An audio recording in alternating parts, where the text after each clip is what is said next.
नमस्कार, आप देख रहे हैं north star Himachal live. North star Himachal live में स्वागत है आपका। मैं हूं तारा कतनौरिया। वक्त हो चला है खबर जरा हटके का, तो बढ़ते हैं आगे। लाइफ के सेकंड इनिंग में अकेले दिन गुजारना आसान काम नहीं है। हर कदम मजबूरी सा लगता है, जिन पर अकेलेपन का बोझ लदा हुआ होता है। लेकिन अब उनके इस अकेलेपन का साथी बनने वाला है एक ऐप, जो बनेगा सेकंड इनिंग का सहारा। ढलती उम्र के साथ रिश्तों की रोशनी भी मध्यम सी हो जाती है। तेज धूप में तजुर्बे के साथ साथ बाल पकते हैं, लेकिन रिश्ते बूढ़ी होती हड्डियों की तरह कमजोर हो जाते हैं।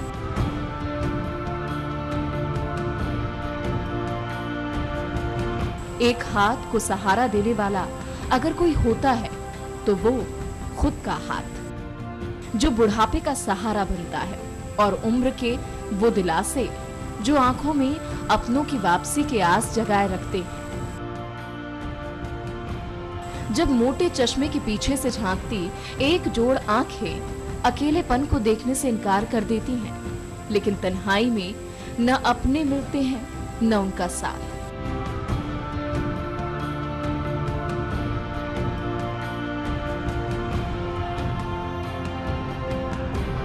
ऐसे बेसहारा बुजुर्गों का सहारा बनने वाला है सेव आवर सीनियर ऐप, एक ऐसा ऐप जो बुजुर्गों को एक क्लिक पर मदद मुहैया करवाएगा। एल्डर अब्यूज को प्रिवेंट करने के लिए हमने एक एप्लीकेशन लॉन्च किया। इस एप्लीकेशन का नाम है SOS के नाम से, सेव अवर सीनियर्स। और सेव अवर सीनियर्स जो एप्लीकेशन है वो बहुत डिफरेंट कंसेप्ट पे हमने बनाई है, जिसमें हमने 3 उसको ऑप्शंस लिए गए। इसमें फर्स्ट जो है उसमें कॉलिंग करेंगे। यदि आप कॉलिंग करेंगे, इस तरह का ये ऐप दिखेगा, एंड्रॉइड फोन्स में ही डाउनलोड कर सकते हैं। उसमें आप यदि इसको ओपन करेंगे तो ये 3 ऑप्शंस ओपन होंगे। 3 ऑप्शंस में इस पर अगर आप कॉल करेंगे, क्लिक करेंगे तो कॉलिंग होगा हेल्पलाइन नंबर पर। सेकंड ऑप्शन से इसमें इन्फॉर्मेशन का है, जिसमें कि अगर क्लिक करने पे आपको सीनियर सिटीजन से रिलेटेड जो भी इन्फॉर्मेशन है, चाहे वो लीगल इश्यूज हो, चाहे फाइनेंशियल इश्यूज हो, चाहे वो अब्यूज से रिलेटेड है, या फिर वॉट एवर जो भी information senior citizen, even health issues जितने भी होते हैं, सारा इसमें इन्फॉर्मेशन मौजूद है। थर्ड ऑप्शन जो है वो इसमें एप्लीकेशन है, जिसमें कि हमने इसमें डिस्काउंट्स इतने ऑल ओवर इंडिया पे टाई अप करे हुए हेल्पेज इंडिया ने। सीनियर सिटीजन को बेस्ट क्वालिटी चीपेस्ट रेट पे हम कैसे दे सके, उसके लिए हमने इसमें एप्लीकेशन है। तो ये तीनों इन्फॉर्मेशन में सारा नेशन वाइड हमने सारे इन्फॉर्मेशन में डाला हुआ है। ऑल ओवर इंडिया में लॉन्च हो रहा है हम लोग। ये ऐप बुजुर्गों को घर बैठे ही जरूरी सामान उपलब्ध करवाएगा। केवल इतना ही नहीं, किसी मुश्किल में होने पर भी बुजुर्ग इस ऐप का सहारा ले सकते हैं। जब उनका साथ निभाने वाला कोई नहीं होगा, उस वक्त ये ऐप बुजुर्गों का सच्चा हमसफर बनेगा। रमजान का पाक महीना चल रहा है और रोजेदार खुदा की इबादत में जुटे हुए हैं। एक शख्स हैं जो रोजेदारों को नेक राह पर चलने का प्रेरणा का काम कर रहे हैं। ये शख्स खुदा की इबादत ही मांगता है और पिछले 40 सालों से ये सिलसिला लगातार जारी है। और ये भी बता दें कि इस शख्स की आवाज़ सुन के हरदानपुर के रोजेदार सेहरी के लिए तैयार होते हैं।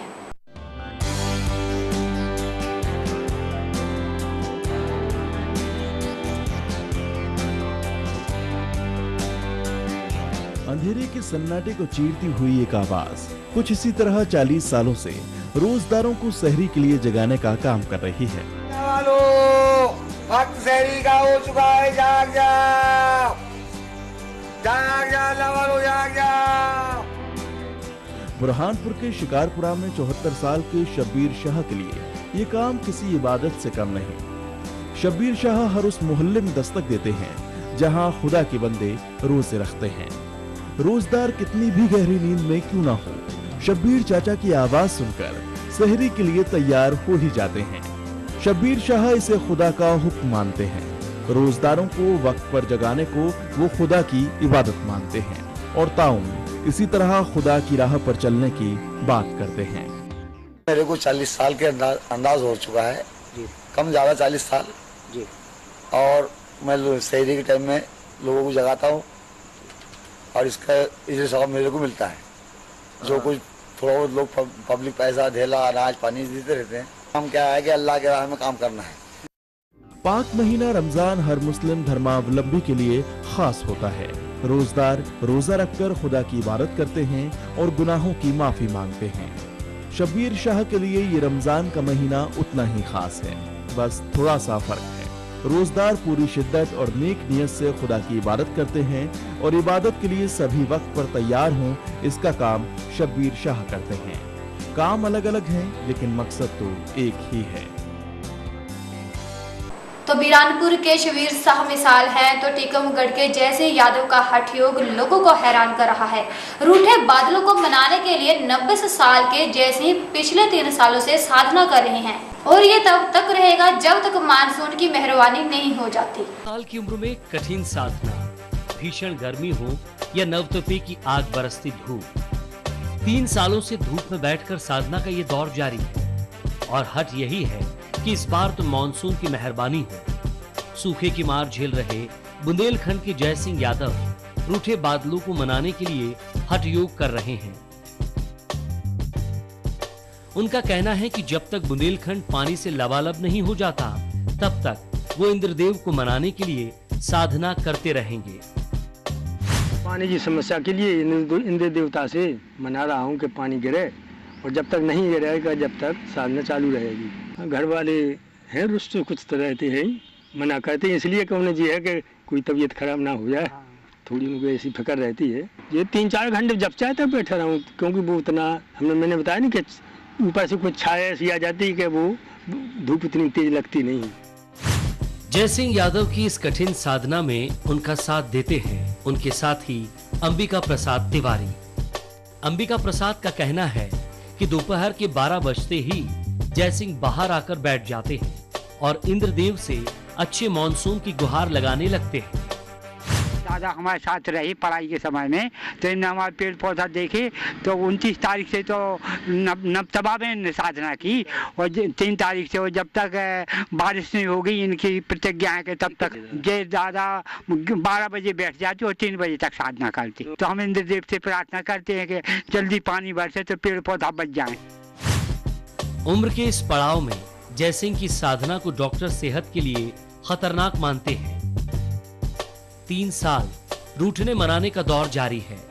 बदरा रूठे हुए हैं, लेकिन जय सिंह भी साधना के जरिए उन्हें मनाना नहीं छोड़ रहे हैं। उम्मीद है इस बार जय सिंह की जीत होगी, इंद्रदेव खुश होंगे और ऐसी बारिश होगी कि बुंदेलखंड के साथ पूरा प्रदेश पानी से लबालब हो जाएगा। तो पर्यावरण बचाने के लिए कोशिशें कई हो रही हैं, पर ये तभी कामयाब हो सकती हैं जब कोशिशें छोटे से छोटे स्तर से शुरू हों। जी हाँ, उसी तरह जैसे जबलपुर के वन अमले ने की है। कोई बड़ा इन्वेस्टमेंट नहीं है, कोई बड़ा आयोजन भी नहीं है।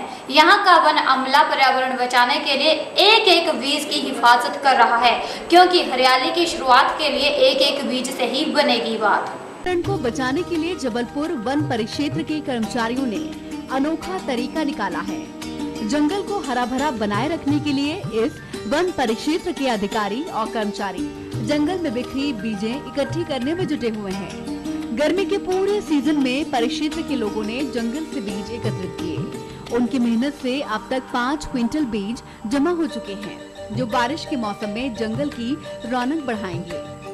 बोरी लेते रहे और बोरी लेके जाते रहे जंगल में, तो जंगल में बीनते रहे बीज अपना, और उसके बाद फिर अपने आन के रेस्ट हाउस में धरते रहे। कंजे है, तुम्हारी खट्टी इमली है, तुम्हारी सागवान है, तुम्हारी बहिरा है, तुम्हारी चिलहोर है। तो जैसे गए अपन अपराधी वगैरह पकड़ने जंगल में गश्ती करते समय, उस समय कहीं ऐसे झाड़ दिख जाते हैं जहाँ पे बीज की मात्रा अधिक हो, तो बस साथ में सुरक्षा श्रमिक रहते हैं, उनके साथ मिलकर बीज इकट्ठा करते हैं।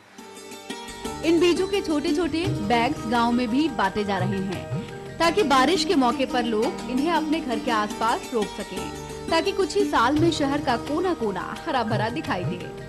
पर्यावरण रेंज भी मेरे प्रभार में है और टेरिटोरियल, तो 12 सर्कल में लगभग 4-5 कुंटल बीज स्वतः प्रेरणा से डेली बेसिस के जो कर्मचारी हैं और साथ में आसपास के ग्रामीणों के सहयोग से परिक्षेत्र सहायक 12 श्री मिश्रा जी द्वारा कलेक्ट किए गए हैं। लोगों को कुछ पॉकेट्स बनाकर लोगों को बीज दिया जाए, ताकि वो अपनी ज़मीन पे आसपास की ज़मीन पे उसकी सीड सोइंग करें।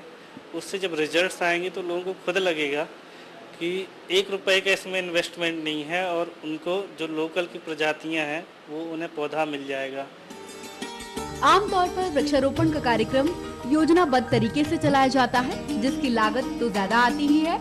आम लोग भी उससे आसानी से नहीं जुड़ पाते।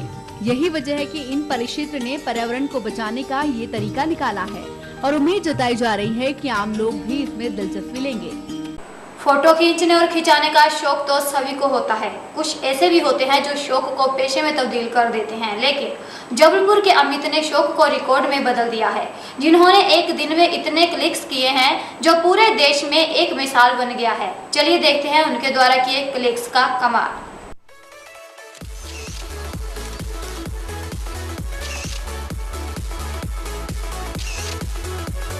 ये हैं जबलपुर के अमित नोरिया, जिनकी फोटोग्राफी में इतनी लगन है कि भले मॉडल्स फोटो खिंचवाते खिंचवाते थक जाएं, लेकिन अमित के हाथ लगातार फोटो क्लिक करने में बिल्कुल नहीं थकते।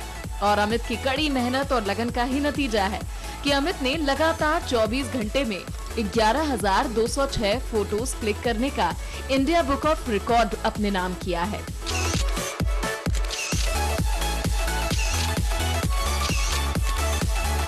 हालांकि अमित को इंडिया बुक ऑफ रिकॉर्ड की तरफ से 7,200 फोटोज क्लिक करने का टारगेट दिया गया था, लेकिन अमित ने सिर्फ 16 घंटे और 50 मिनट में इस टारगेट को पूरा कर लिया और लगातार 24 घंटे में सबसे ज्यादा फोटो क्लिक करने का कारनामा कर दिखाया। ये बेसिकली इवेंट क्या है कि most clicking models in a day, सबसे ज्यादा क्लिक्स करनी है फोटोज।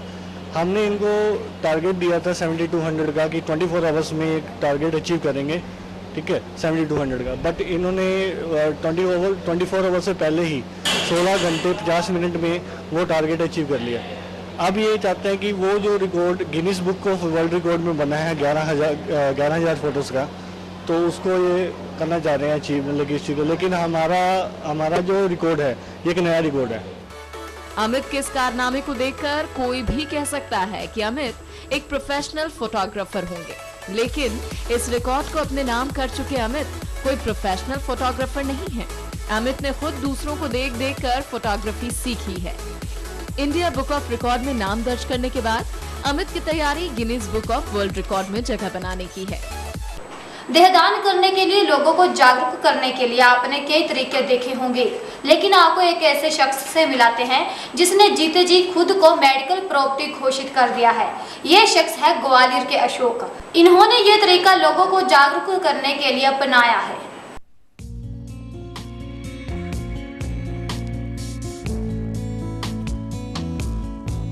ये सूचना ना तो किसी दीवार पर लिखी है ना ही किसी बोर्ड पर, बल्कि ये सूचना लिखी है ग्वालियर के रहने वाले अशोक मजूमदार की पीठ पर। मजूमदार ने देहदान का संकल्प लिया है और इस संकल्प की याद खुद के साथ परिजन को रहे इसके लिए पीठ पर भी लिखवा लिया है कि ये प्रॉपर्टी मेडिकल कॉलेज की है। मजूमदार के मुताबिक मेडिकल छात्रों को पढ़ाई के लिए शरीर नहीं मिल रहे हैं और इसी को देखते हुए उन्होंने देहदान का फैसला लिया है। परिजन की सहमति भी है और दूसरे लोग प्रेरित हों, इसके लिए उन्होंने देहदान के संकल्प को पीठ पर लिखवा लिया है। दान करने के पीछे उद्देश्य यही था कि मेडिकल छात्रों को बॉडी मिले जिससे वो सही ढंग से प्रशिक्षण कर सके। उसके बाद मैंने अपने परिवार से चर्चा की, उनके द्वारा सहमति दी गई। जो कानूनी प्रक्रिया थी वो फार्म भरा गया और प्रत्यक्ष प्रमाण के लिए मेरे द्वारा अपनी पीठ पर वो लिखवा दिया गया।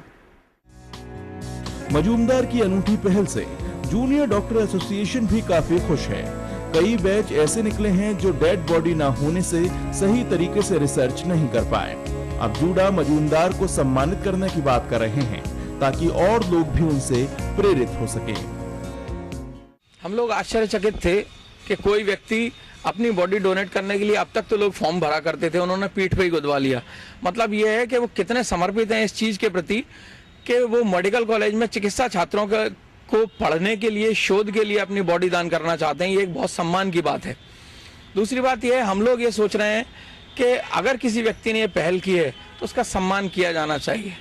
हमारे दिमाग में ये बात है। समाज की सेवा के लिए अपने शरीर का दान करने वाले मजूमदार एक मिसाल बनकर सामने आए हैं। उन्होंने अपनी आंखों का दान भी नेत्रहीन विद्यालय को करने का संकल्प लिया है। ताकि जिंदगी भर सेवा को अपना धर्म मानने वाला ये शरीर मरने के बाद भी समाज की सेवा कर सके। तो अशोक जी ने लोगों को जागरूक करने के लिए नया तरीका अपनाया है। वही उज्जैन के कमलेश भी नए तरीके से अपने शौक को पूरा कर रहे हैं। कमलेश को पेंटिंग का शौक है, जिसे पूरा करने के लिए उन्होंने समय नहीं मिलता। वो चलते चलते ही शौक को पूरा करने में जुटे हुए हैं, यानी कि पेंटिंग करते करते मॉर्निंग वॉक करते हैं।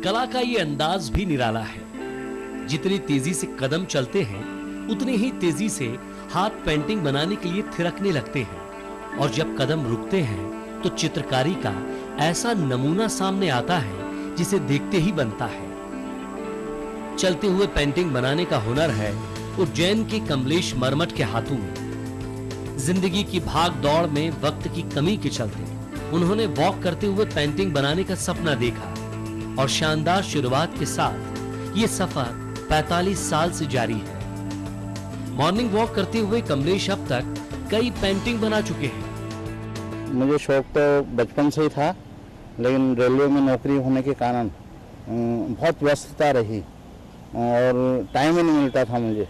घूमना चालू किया सर, फिर कर भी नहीं पाते थे, अब घूमें तो बनाएं कैसे। तो एक मन में विचार आया कि भागते भागते भी करो, चलते चलते भी करो। तो स्टार्ट किया तो कई स्केच बन गए और फिर उसके अंदर एक आनंद की अनुभूति भी होने लगी कि चलो चलते चलते तो हो रहा है ना। कमलेश रोजाना की तरह पेंटिंग बनाते हैं और राहगीरों को भी उनका ये अंदाज काफी पसंद आता है। लोगों के लिए कला का ये तरीका अद्भुत है। वॉक विद पेंटिंग निश्चित रूप से बहुत अद्भुत है और ये जो उनकी कला है, ये कला जब अनुशासन में, दृढ़ संकल्प में लाख होती है। यदि हम कला को उल्टा कर दें तो लाख होती है। जब भी कला लाख होती है तो एक नए परिवर्तित रूप में आती है और ये परिवर्तित स्वरूप यहाँ पर देखने को आया है, वाकई अद्भुत है। बाबा महाकाल की असीम कृपा है और युवा तरुणाई को इनसे प्रेरणा लेना चाहिए। कला अद्भुत है, अंदाज जरा हटके है, साथ ही मायने भी काफी खास है, जो बताते हैं कि जिंदगी कितनी ही व्यस्त हो, लेकिन अपने वक्त को निकाला ही जा सकता है। इसी के साथ खबर जरा हटके में आज बस इतना ही। मुझे दीजिए इजाजत, नमस्कार।